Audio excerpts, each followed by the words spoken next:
Hey, and welcome into the Big Ten Huddle. I'm your host, JR, and we're here to talk about all the things going on in the Big Ten. It's the basketball episode, so we're going to be talking about the basketball games. Last night, we had the top three teams in the Big Ten all face off with Big Ten opponents.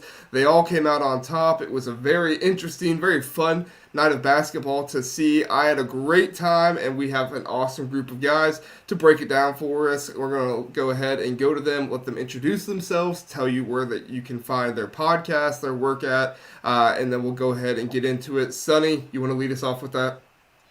Sure. I'm Sonny. I'm a co-host of the Illini cast. We try to lay out a couple episodes every week. We discuss both Illinois football and Illinois basketball.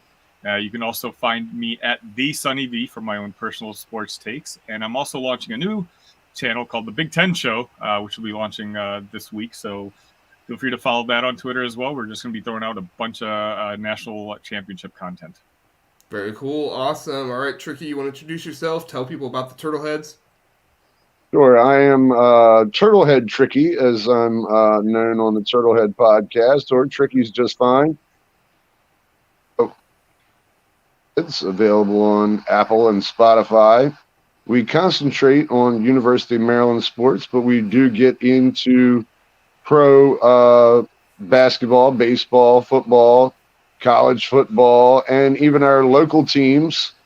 So quite the mix of topics there with the Turtleheads. But tonight we'll just be talking about Maryland, of course, and how we're going to take over the Big Ten in the coming years. Very cool. Looking forward to hearing about it. Gabriel, go and introduce yourself. Tell people where they can find your work at. Yes, I'm new to this group here. Right now, I'm writing a couple blog pieces for the Big Ten Banner, so please go check that out. The place to probably best see my work is still on my Twitter, GSTESPARZA. I should probably get a better handle, but that'll be for another day. But yeah, just happy to be here. Thanks for having me. For sure. Love to have you here. If you guys are watching on YouTube, please do like and subscribe. We appreciate that. And if you are listening on podcast, do send us a rating over there and check out Big Banter Sports, bigbantersports.com for all your Big Ten media needs. All right, let's go ahead and get into it. Our first recap is the Illinois and Northwestern game. Illinois really took it to them. 30-point victory for them. That's huge. And Illinois, they just looked like they were completely in rhythm in this one. Looked like a great game for them. Brad Underwood really had his guys humming. Just a very, very impressive win, especially against a team like Northwestern, who was able to take down Purdue earlier this year. For Illinois to do that by the substantial margin that they did, it was really, really cool to see for them. Sonny, I know you're fired up about this game. What are some of your thoughts? You know, it's been a rough week to 10 days for Illinois basketball off the court, but you know, with our last three games, we've played two of our three biggest rivals. And, you know, Missouri game, we won by 24 points. The game was never really close, and we were riding pretty sky high at that point. Shortly thereafter, you know, the news about Terrance Shannon came out. And so Illini Nation's kind of looking around, trying to figure out, hey, how does the dynamic of this team change when your best player is gone? What we've essentially responded with two games where we're averaging 100 points a game. Fairleigh Dickinson, sure, we should have cleaned up anyway, but against Northwestern, we were only 5.5 point favorites. Obviously, Northwestern beat Purdue, as you mentioned earlier, and this game was never really close. It was 7-0 right off the bat for Illinois. Northwestern, you know, Boo Buie had 20 points, but that was basically it. I had a post-game pod about this game yesterday, and it was probably the shortest episode I've ever made because literally all I could say was everyone had a good game. Because everyone had a good game. Domask had 32 points, and this guy is, in my opinion, the best from 5 to 18 foot shooter in all of college basketball. He had 32 points and only one 3-pointer from those 32 points. You know, it's Coleman Hawkins right now. You know, I know he gets talked about on the show on occasion. He seems like he's fully healthy, and over the last 4 or 5 games, if he's playing the way he is, I think Illinois can compete with anybody in this conference. And you know, all in all, it's a nice. We start off the Big Ten in a pretty tough stretch. You know, having Northwestern, who many peg to finish I've seen as high as fourth, but for the most part, consistently in the top half. Friday night, of course, it's going to be Illinois against Purdue. And then we follow that game up with a Michigan State team that looks like it's turning things around. So, getting the first win, under your belt without your star player, it's nice and refreshing. But to have a 30-point win over your rival, we feel pretty good right now. Oh, for sure. Yeah, it was a great game to watch. The entire time I was watching that game, it just looked like Illinois was in some kind of rhythm. It looked like there was like music playing in the background or something, and they were just, they were in some kind of rhythm, dancing together, whatever you want to call it. And it was really, really fun to watch. And I've been critical of Illinois in a few ways earlier this year, but I tell you, I don't really think I can come away with anything super critical in that game. They were humming. They looked really, really nice. It was a great night for the home court advantage for them as well. I don't have anything bad to say about Illinois. I have plenty of bad things to say about Northwestern's defense. But at a certain point, it's like, maybe that's just because Illinois has that good of an offense. Gabriel, what were some of your thoughts on the Illinois-Northwestern game? Yeah, I don't think you could be too harsh on Northwestern. They just faced a really good Illinois team that had an extra motivating factor. Let's just call it that for now. But for Northwestern, I still like this team. I think they're a scrappy team, and they're a dangerous team that can definitely beat anyone in the Big Ten on a given night. So just the fact that Illinois was able to show that level of dominance yesterday against what I still consider a good Northwestern team, I think that bodes well. And Northwestern, they have a couple of things that they need to clean up. One person I like watching players that come off the bench to see how they do. And Martinelli, he just does all the right things consistently all the time. And if he's able to step up and be a consistent contributor off the bench, look out for Northwestern. Yeah, for sure. Speaking about guys coming off the bench, Luke Goody, he started off the bench earlier this season. Now he's in the starting lineup, and it was a really good performance from him, especially early on in the game. So that was obviously positive for Illinois fans to see. We'll talk a little bit later about filling those starter roles with Terrance Shannon Jr. out. But before we get to that, I do want to hear our man Tricky's thoughts on the Northwestern-Illinois game. Well, you and Sonny, JR, mentioned just the fluidity of the offense there with Illinois, and that's something I'm very envious of after watching the first third of the season with Maryland. We have a problem with finding our place on the court, both on offense and defense. So to see a team like Illinois, who, regardless of who they put out there, each player knew their role and played it perfectly within what seems to be a very good offensive system. And it helps out on defense. They're not a bad defensive team, but much of it is set up by their offense. And you mentioned Domask only taking 1 3-pointer. You went 10 of 18 from three-point line, did your Illini, Sonny. And that's another thing that I'm envious of. And if you listen to the little get-together I had with the guys from Purdue before our game, I mentioned that about our club, that when we can't make the three, we just keep shooting it. Where in your case, Sonny, your guy takes a few steps in, hits the 15, 18-foot jumper. We don't attempt shots from in there. It's either in the paint or from behind the arc. And it shows the weakness on our team. And I would much rather be playing in a system like what Illinois is doing right now. And they look really formidable. I mean, if they can get that many contributions by that many players and everybody playing selfless, they look tough to beat. And I can't wait to see them play Purdue myself.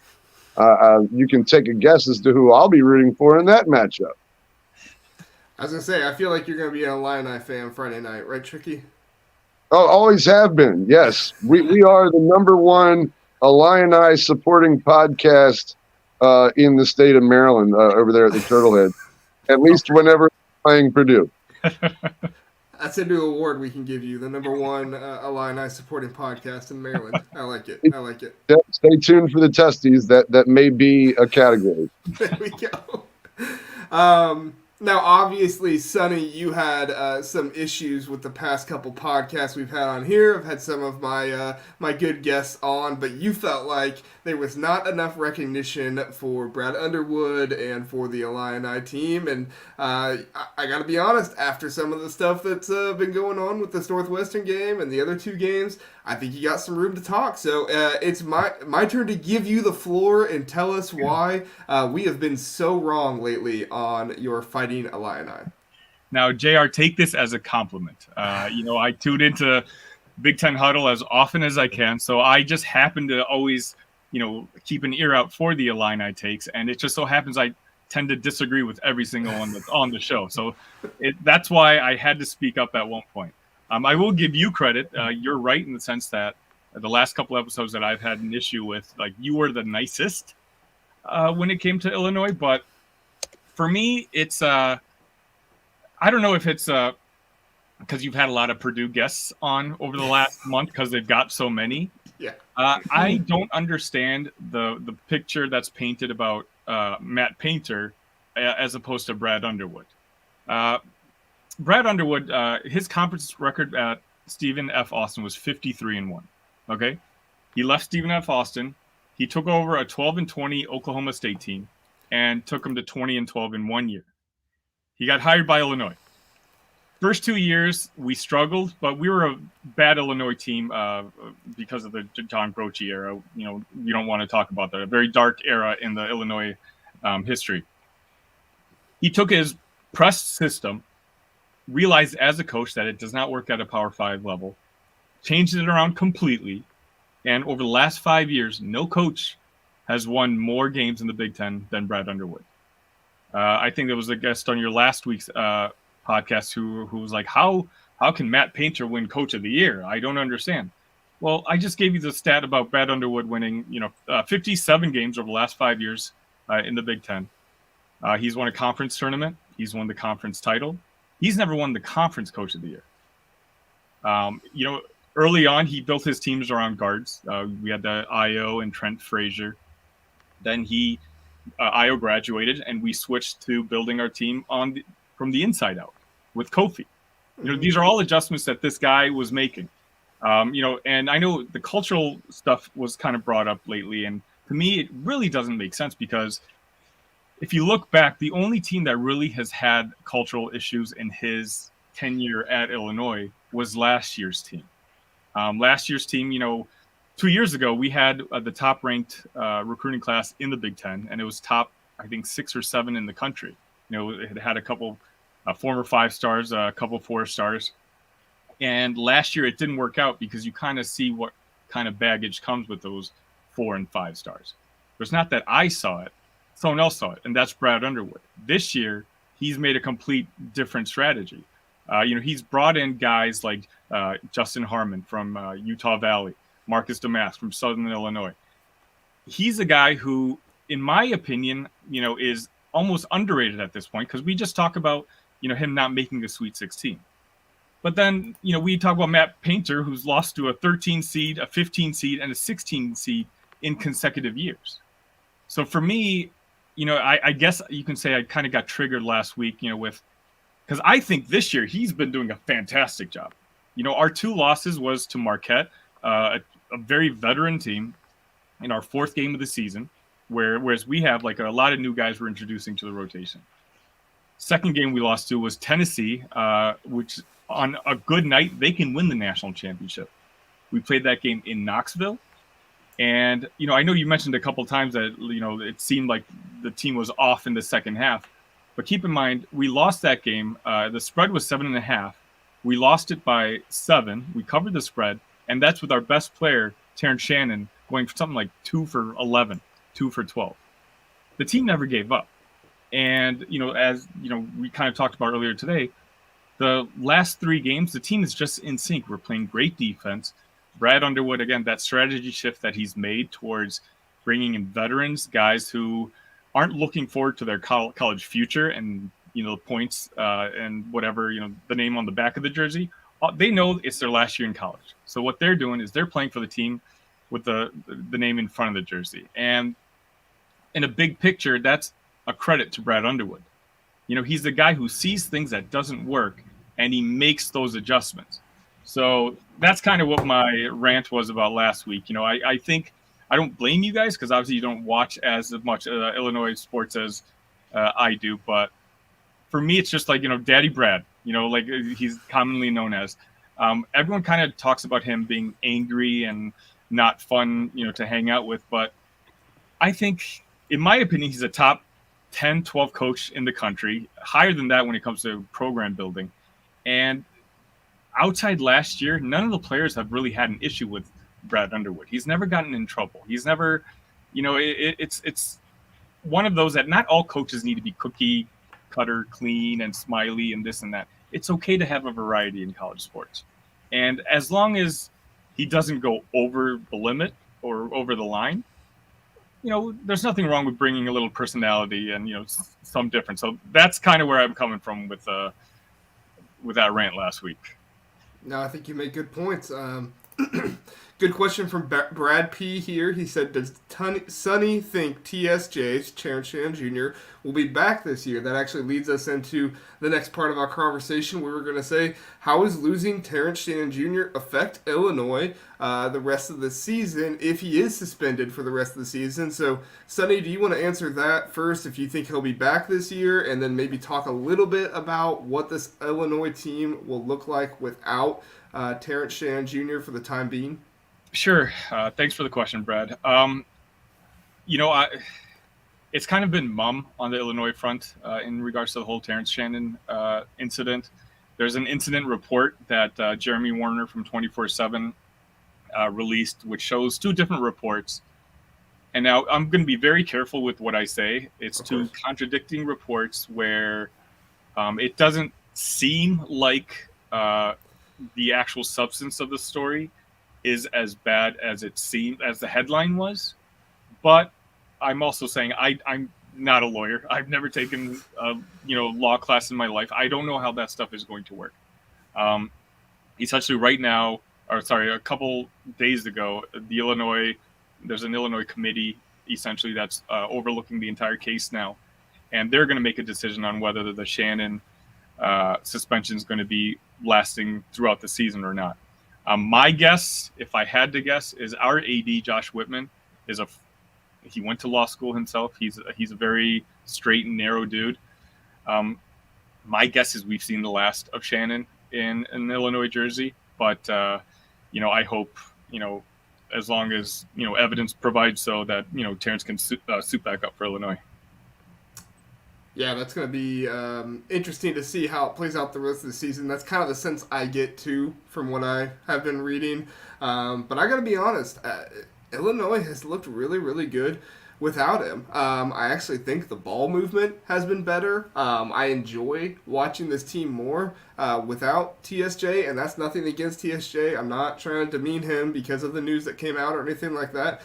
There was just a level of willingness to pass the ball. And like I said, kind of that rhythm. Not that they didn't have that before, but it was just showing up more this last game, especially in the games before that. So I really like Luke Goody out there. I really like what Justin Harmon is bringing to the table as well. So it's just a really interesting thing to see this team play without Terrance Shannon Jr., who has been so integral to the success of Illinois so far this year. Gabriel, do you have any thoughts on Terrance Shannon Jr. Being out and what this Illinois team has to deal with him not being there and how they might adjust? Yeah, so I think two things can be true. On the one hand, missing someone that can go off for 30, 35 points on any given night is obviously going to limit your ceiling, especially in a Final Four / tournament run.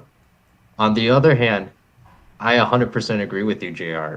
I think they are moving the ball better. And if you see that front court now, the way that they're playing together, I think in some ways being forced to live without Terrance Shannon Jr. for now will end up benefiting them long term. Yeah, and it shows a good coaching job by Brad Underwood as well. I mean, you think about any coach out there, if they lost, presumably the best player on their team, where would they go and what would they do? Tricky, you have any thoughts on Brad Underwood coaching this team without TSJ or anything? Yes, I have one point just to kind of piggyback on what Gabriel said, and to do so in the form of an analogy. The New England Patriots, the 1 year when they won every single regular season game, they had Randy Moss, a diva wide receiver, and he and Tom Brady set touchdown records that season, yet they lost in the Super Bowl. The teams that New England won with had a bunch of no-name wide receivers. There was not one guy that had to get the ball all the time, and Tom Brady was able to just give it to the guy that was open that had the best chance to move the ball up the field and eventually score. And that's kind of what I would think the plan should be going forward. I agree that I don't believe we will see Shannon play anymore. I think the court of public opinion will be harder on him than the actual judicial system, just not knowing any of the facts. But I think it may be a benefit considering how they looked anyway. If we can judge based on one game without, so far so good. And I really like Illinois' chances coming in, probably losing to Maryland in the Big Ten tournament, I would think. But they're going to win on Friday, right? What's that? I said they're going to win on Friday, though, right? Oh, of course. Of course. You're puffing them up. I mean, how many good games can they have, West L? And you have your example right there on how to beat them. They, unlike Illinois, are a one-man team. Now, they showed some versatility last night against Maryland because we were dumb enough to double team him every time he got the ball. When I talked to Dylan and Frank, I said, if we leave Edey alone, let him get his points, and don't let the other guys get shots off, we have a chance. Instead, we doubled every time, and the other guys went off. But if you can somehow knock him out of the game and they don't have that advantage of that inside-outside game, I really do like Illinois' chances. For one, I think they're too quick for Purdue. And I think you probably saw Purdue's best game last night, and they're probably gassed anyway. It's not easy playing at College Park, and you're welcome from the Terrapins and the Turtleheads for softening up those cornfield sailors. Illinois by 28. Hey, nothing against cornfields now. Nothing against cornfields. Resident Husker here. No, that's fine. It's not actually an insult, and I had to explain that to my boiler buddies. Of course, I always do my research when I start throwing jabs around, especially on our Slack platform. But that was an early nickname of the athletic program of Purdue University back in like 1897 or something. They were known as the Cornfield Sailors before they took the Boilermaker moniker. So just historical, man. That's all it is. It's not way. Well, good news, Tricky. You got your West L friends here, and Dylan says trick angles are everything, my man. So, and you also got Russ joining us, and your good buddy Chris is here as well. Ah, yes, yeah. Always with some personal attack. That is why, Mr. Jewell, that I am protecting my identity here with the getup. The mustache isn't even real, bro. Yeah. Come on. You think you've already like got me scared that I may not be safe, so I had to protect my identity. But it's not about me, and it's certainly not about West L because they're getting their comeuppance when they play Illinois, and I really like Northwestern too. I mean, there was no shame in losing that. Well, there was shame in losing it the way they did. They got blown out, but they as not JR, but as Sonny said, they're really scrappy, and they can score in bunches too. I got to see them in person at College Park last year, and of course, Boo Buie is quite a ball player. So, and they beat Purdue, so I don't think Illinois should have any problem at all. There we go. Well, so JR, oh, go ahead. It's a shame we couldn't have had one more person in this little huddle tonight, but I guess all 6 of the West L's had something else better to do.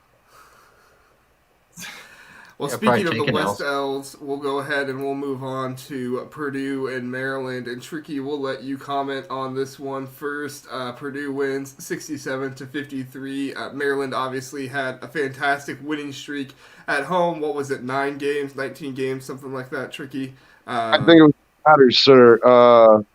The 19-game home winning streak, which is no more. Hats off to Matt Painter and the boys. When I did get together with Frank and Dylan, as I mentioned earlier, I laid out the way that we could easily lose the game, and it was exactly what we did. I mentioned the insistency on shooting 3-pointers when you don't have the ability to make them, the incessant double teaming of Edey when you're not going to stop him anyway, and thus opening up the outside shot, which they certainly capitalized on. I was the only Turtlehead not in attendance. Turtleheads Dave Lee and Jordan were there, and our very own NIL sponsored athlete. Is there any other podcasts out there on the Big Banner Network have NIL contracts with athletes? We had Shippensburg University field hockey star Hannah White as a special guest of the Turtleheads in attendance. Yes, go Raiders. Ship happens. But we are also the #1 podcast for supporting small schools here at the Turtleheads. But they all were obviously very disappointed. Turtlehead Dave said that Willard looked disinterested and had erratic substitution patterns.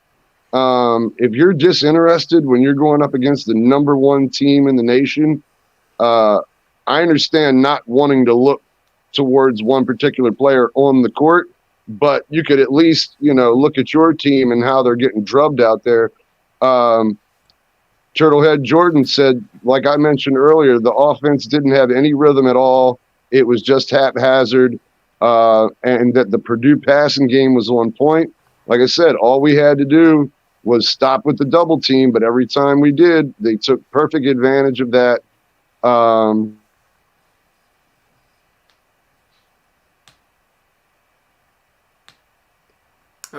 Unfortunately, Jordan believes that Mark Turgeon tendencies. So we're really worried about our coaching. As my good friend Connor Berry may have learned this week, one of my big things is firing coaches. I want to fire everybody. I've tried to fire Jordan from the Turtleheads, and he runs the podcast.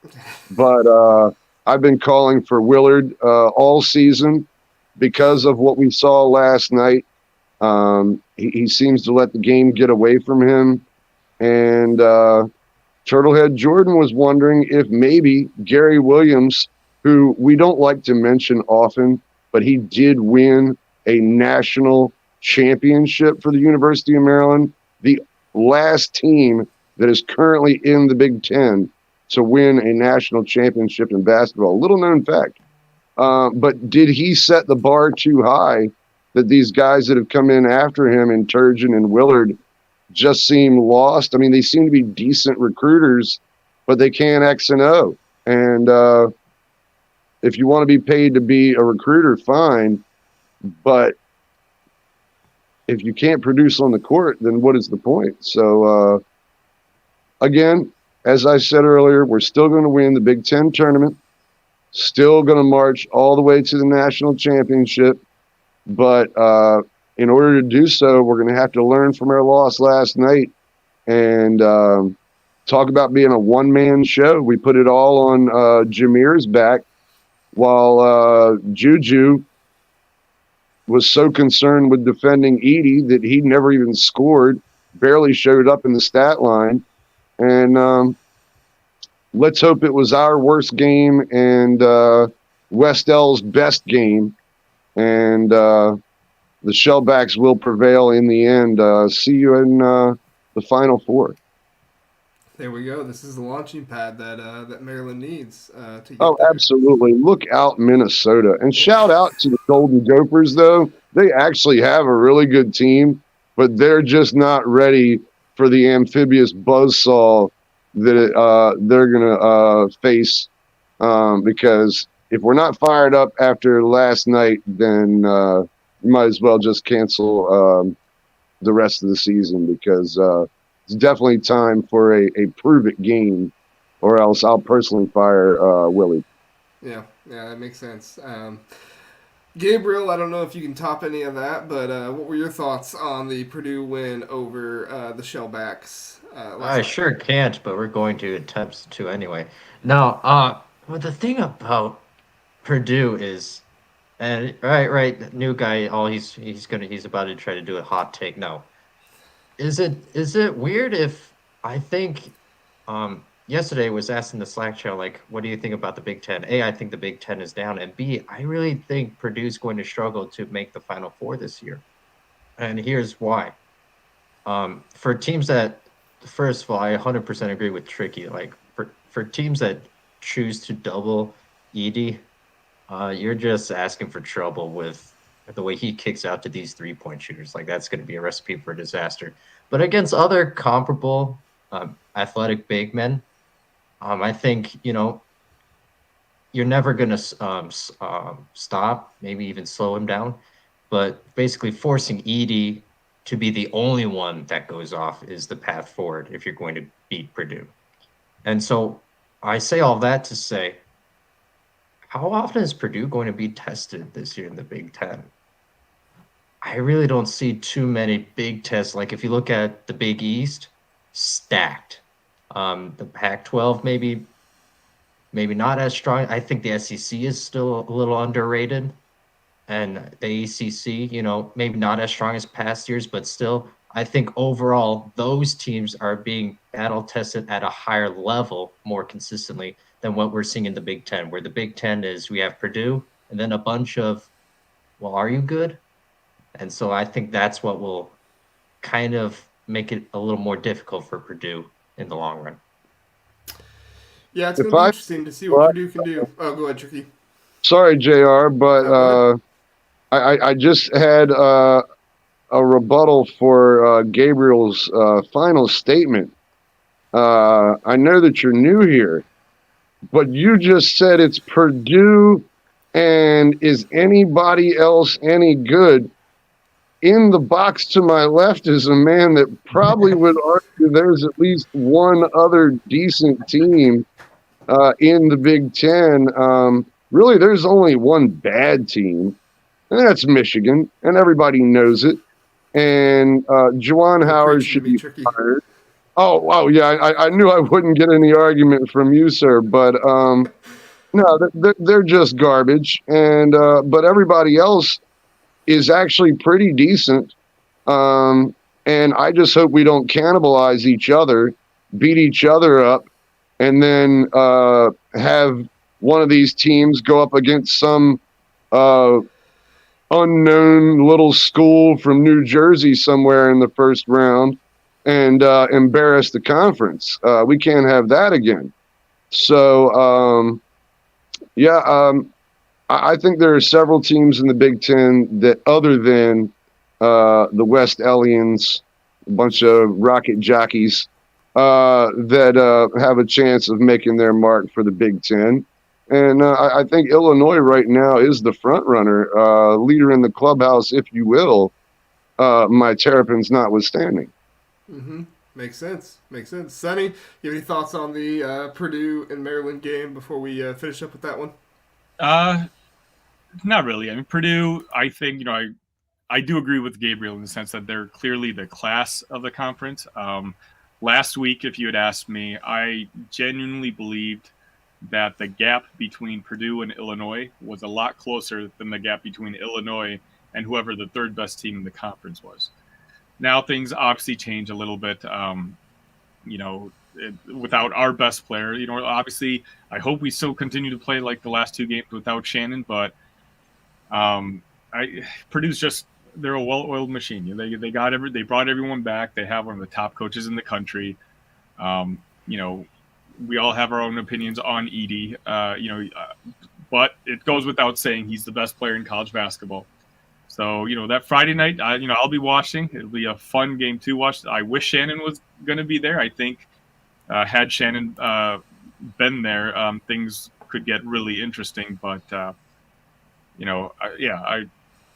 they're just a well-oiled machine, unlike the team that they played last night, Maryland, who really is the opposite. And I just wanted to mention, it's really funny. I had Tricky on at the Illini cast when we previewed Illinois and Maryland. And at that point, we ended the episode talking about Maryland basketball. And he had Willard essentially winning Coach of the Year, Maryland winning the national championship. And so now, X amount of months later, to see he's ready to fire the guy. I think I also had Juju Reese as Player of the Year as well, and that's not looking so hot. But now JR was asking what you thought of the Maryland Purdue game. I think it's like looking at a negative, like a photography negative. We showed you what not to do. We gave you the blueprint. Just make it George Costanza. Just do the opposite. And you should have no trouble at all. We showed you exactly what not to do. Do not follow our example. Do the opposite of what we did, and you'll have the game over right at halftime, I would think. Historically, Illinois and Purdue have always had some pretty good battles. So, I know it's going to be a good game. Again, Painter and Underwood, in my opinion, the two best coaches currently in the conference. I know they're going to have some game plans up. All I'm saying is it would have been nice to have Shannon there on the court for that battle. Sonny, you have plenty of horses on your team while they only have the one big donkey. So I think you'll be just fine. On that note, we'll move on to let everybody know about our sponsor, CBB Analytics. Go over to CBB Analytics, check them out. They give us a free Pro Tier subscription to be able to bring you the best statistical insight that we possibly can, and also help us out to give you good insight on the games and what we see and what we can study as well. So go on over to CBB Analytics. They have paid tiers, but they also have the free tier. You can get a lot there as well. Check them out. And if you're interested in it, go buy it. It's a monthly subscription, and 100% worth it. It's great stuff. I really enjoy it. Before we move on, hit the like button. Justin checking in, letting us know, hey, appreciate that, Justin. And also saying, what's up, fellas? Appreciate you being here, Justin. Glad to have you listening and with us tonight. All right, let's move on to our next one. Wisconsin faced Iowa, and Wisconsin was able to take it to the Hawkeyes. Fran McCaffrey was not having a good time with this one. Greg Gard was definitely having a good time with this one. Wisconsin, they're playing the way that Wisconsin plays, and they're doing a good job, and Iowa didn't really have a whole lot of answers for them. Iowa still had their good offense, but a little bit of defensive deficiencies that we've seen from Iowa this year ultimately led to the Wisconsin win. Gabriel, we'll go to you first. What were some of your thoughts on the Wisconsin win over Iowa? Wisconsin is one of those teams that I wonder are and when I say good, I mean are you going to go on a Final Four run, or do you have that potential at least? That's what I mean by are you good? Wisconsin is one of those teams. They've been a little up and down for me to yet be completely sold on them. But what was nice about this Wisconsin, with this Wisconsin win was AJ Storr. What a highlight reel he was when it was dunking, and then defensively, this Wisconsin team was really nice getting out in transition. And Chucky Hepburn, he has some fast hands. So I think Wisconsin will be in a lot of games, even in games that maybe they are outmanned, like if they were to have to play in Arizona again, for example. I think that they would fare better a second time. But Wisconsin really controlled this game and they were the better team. One thing I want to say about Iowa is this is a fun team to watch, especially on defense. I love the different looks. Um, they're probably just a year away from being true contenders within this Big Ten, but they're still a fun team to watch. And I want to see how they continue to develop throughout the rest of this season. Yeah, great points. I think that Wisconsin would fare better in another game against Arizona. They know them a little bit more after that one, and obviously Arizona's athleticism is going to hurt them there. But yeah, no doubt, I enjoy watching Iowa every time I do. They always play fast-paced games, and it's fun seeing them move the ball and do the things that they do. And obviously, like I said, defense is always fun with Iowa. So seeing the way that works. Sonny, what were your thoughts on the Wisconsin win over Iowa? Just to piggyback on your guys' thoughts, like, how funny is it that the Iowa football team is known for zero offense and all defense, and then their basketball team is just the complete opposite? It's just run, score, playing very little defense. Iowa's obviously, I think the 0-3 start to the conference, but if I recall, they finished 0-3 last year too. Fran's a decent coach. As Gabriel said, I think they're just kind of in a rebuilding phase. Wisconsin's doing what Wisconsin does. They got one of the better coaches in the conference. AJ Storr, essentially he's going to be battling Marcus Domask for, best newcomer of the year in the conference. He's an interesting name for Illinois. He's a guy who we'd been targeting a couple years back. So, it's nice to see him doing well. And, his emergence this year is kind of what's elevated Wisconsin from a middle pack Big Ten team to one that's going to be, contending for the top couple seeds in the tournament.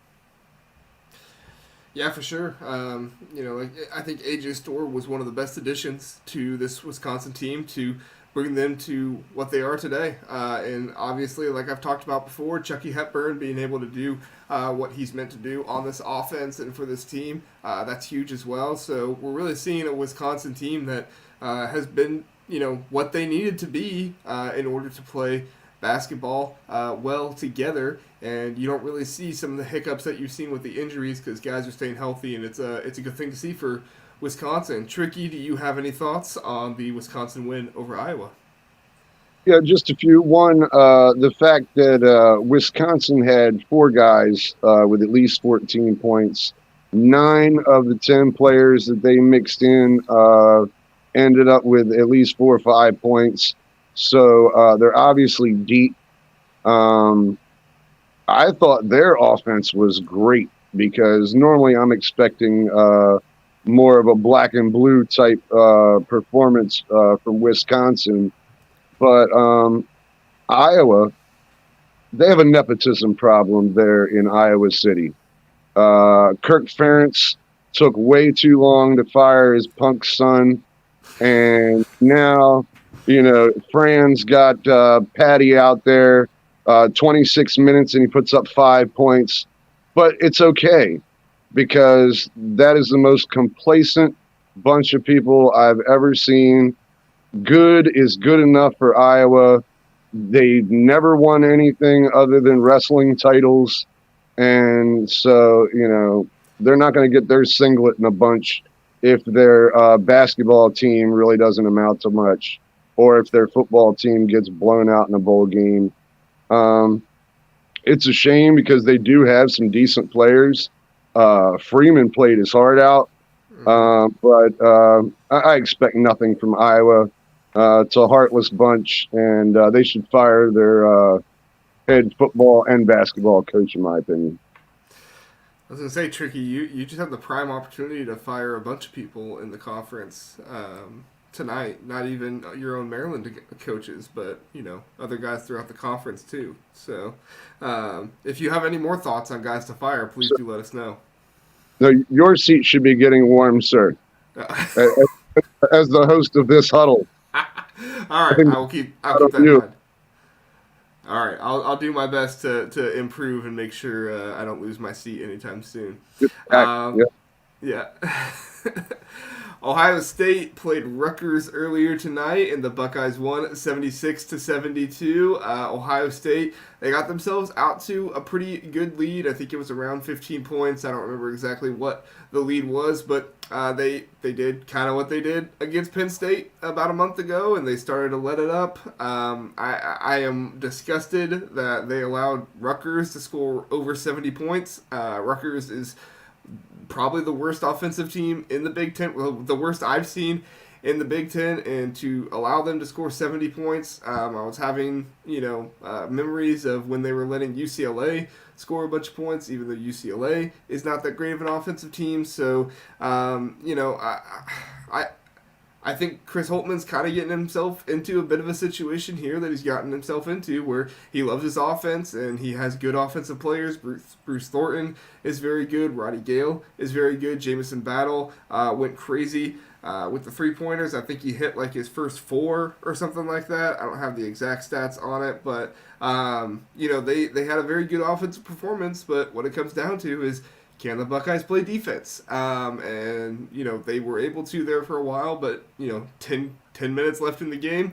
Rutgers went on their runs, and they were able to score points at a high enough clip. Now, thankfully, the Buckeyes were able to get some offense to keep helping them pull away. But if we're going to see this Ohio State team do anything in the Big Ten and in the national tournament, we're going to have to see some defense.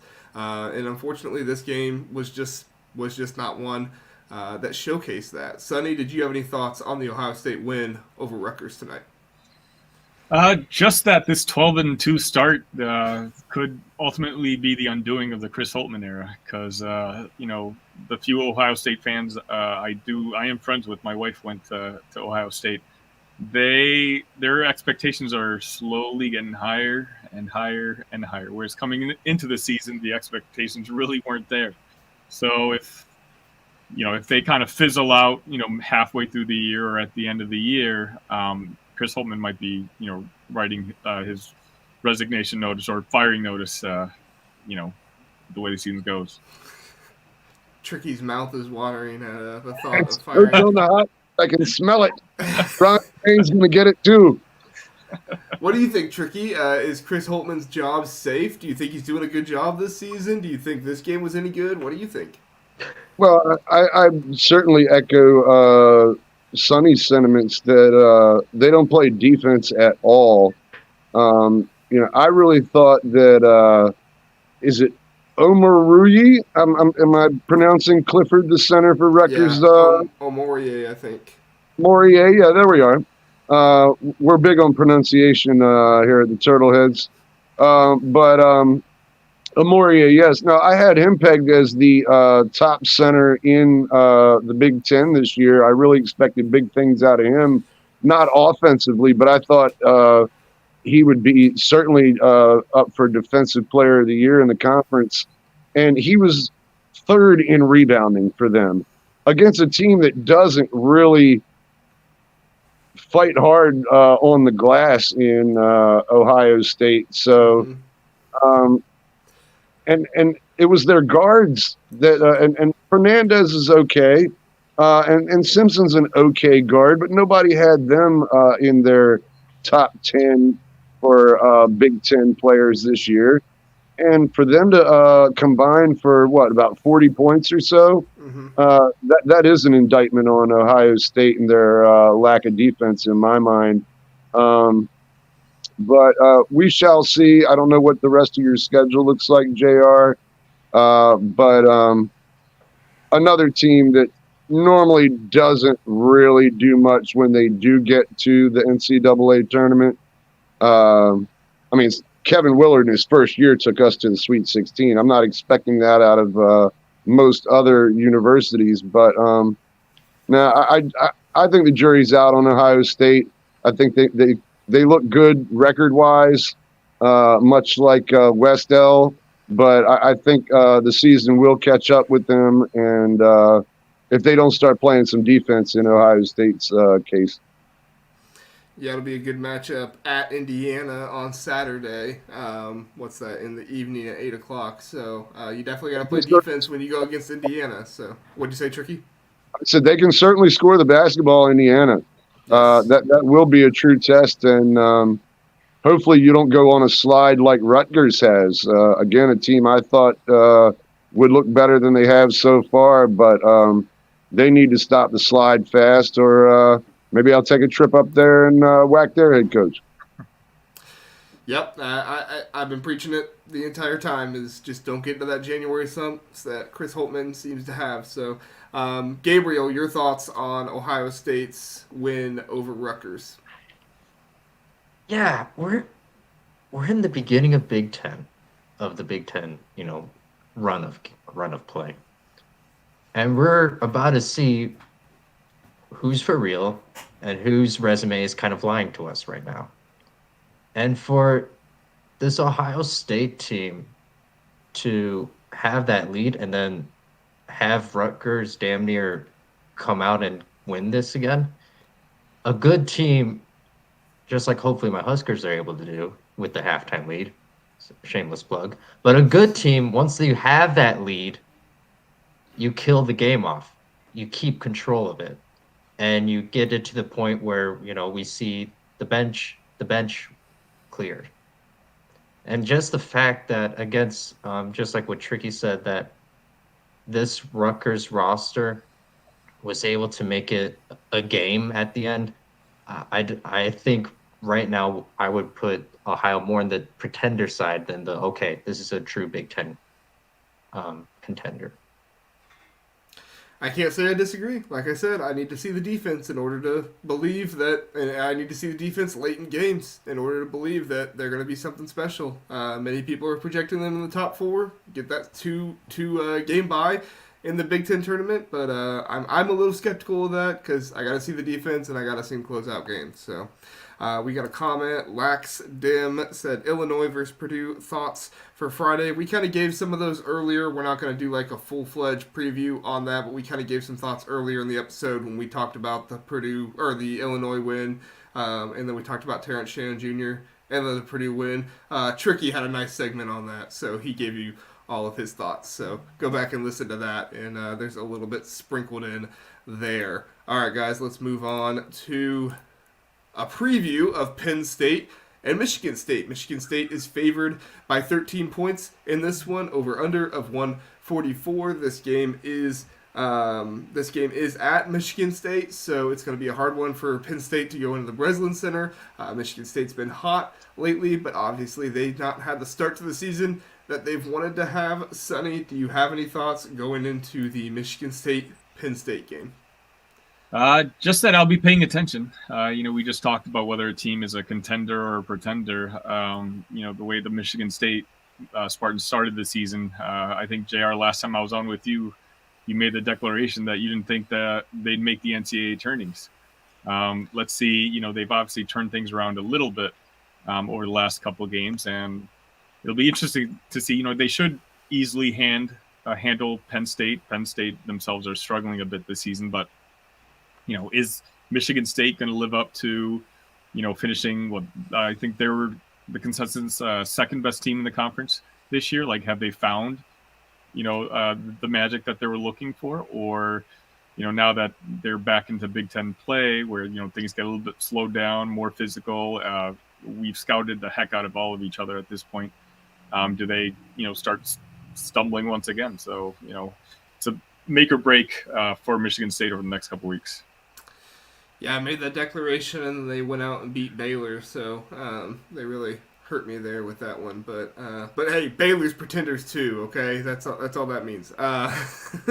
Tricky, you have any thoughts on Michigan State facing Penn State coming up tomorrow night? Well, Penn State, I don't know what to think of them. I know they don't concentrate much on their basketball. They're primarily a football school. But they do have one decent win on the season. Back on December 9th. But other than that, they really went on the schneid, lost to Georgia Tech. We beat them. But they've lost to Texas A&M and Bucknell. So I really don't know about Penn State. I like what Michigan State's doing because they seem to be just scraping their way by. They don't really impress me much, but they play hard every single game. I can't say that about Penn State. Sometimes I don't see the effort out of them because I don't think they're expected to do much. Now, every now and then, like I said, that one early December game, they decided to play with a little bit of gusto. But no, I like Michigan State in that one, and I would never count Tom Izzo out as far as getting a team into the tournament and maybe even upsetting a few people, regardless of what his regular season record is. And I also know that the tournament committee will make sure he gets in if it's close. So, no, I think Michigan State is going to have quite the January and build their resume for March. So definitely looking for them to handle Penn State. But I think you said the over/under was 144. Yep. I think I might go with the under on that one. I think it might just be a little more of a defensive matchup or a bad offensive performance by both teams. Now, Tricky, you and the Turtleheads are known for your bets that you guys place with one another. Of course, I don't get in. I don't get in on the bets very often because I'm just the Big Ten Huddle. So, are you willing to wager here about Michigan State making it to the NCAA tournament or not? What did you have in mind, sir? I don't know. What do you guys normally wager when you do your bets? Well, normally when we do our bets, it's to get to know the other podcast. It's actually fun when we have to pay up because we do pay up. Shout out to Alec at the Rutgers podcast. He is the only podcast that has ever paid off a bet to the Turtleheads. So I want to mention Alec. I meant to do so when we were talking about Rutgers earlier, but he is the only person to ever pay up. Sorry, Gabe, but your Nebraska buddies owe me a care package. Michigan State, those Spartan dogs or whatever they call themselves, they owe us a care package. Those everybody-loving Hoosiers, they owe us one from football season, but we normally send out something regional. Like the Michigan State guys were supposed to send us Faygo, which, you can buy in the Dollar Tree in my town, but it's okay.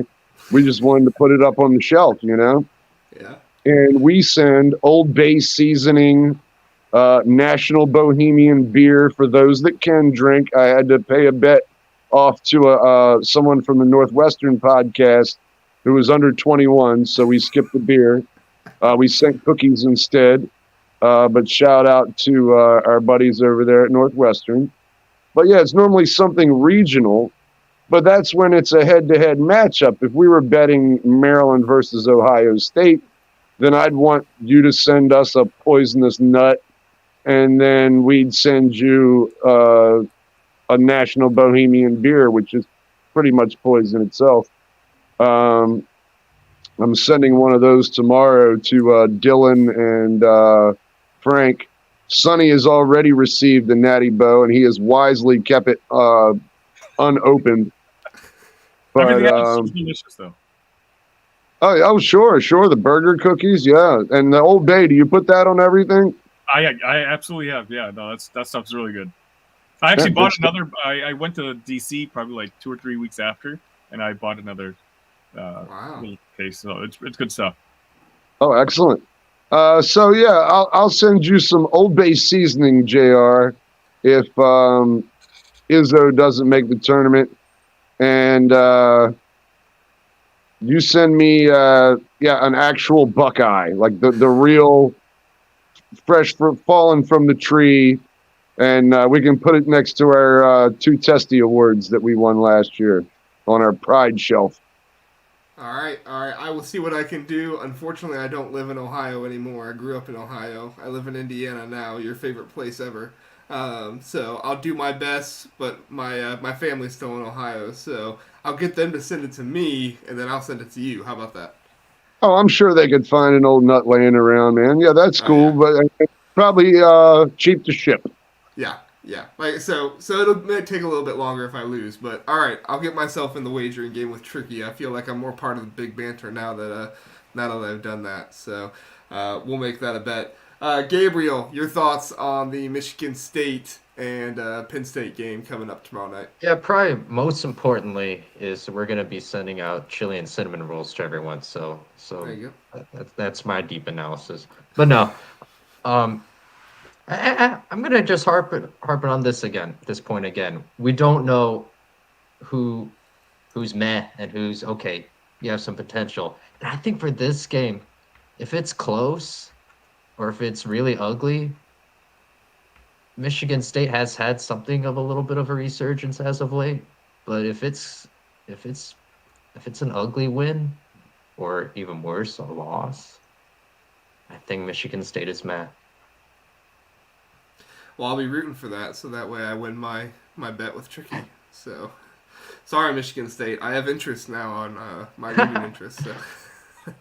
All right, well, let's go to our final game. We're going to preview Michigan and, I have Penn State there. That's Minnesota. My bad. Michigan and Minnesota are facing off. Michigan is favored by 6.5 over Minnesota. If you don't know what's going on, the rumor right now is that star point guard for Michigan, Doug McDaniel, might be suspended soon for his grades, not meeting the grade limit or whatever it's called. I don't know why I can't think of it right now. The name of it, being ineligible because of his grades.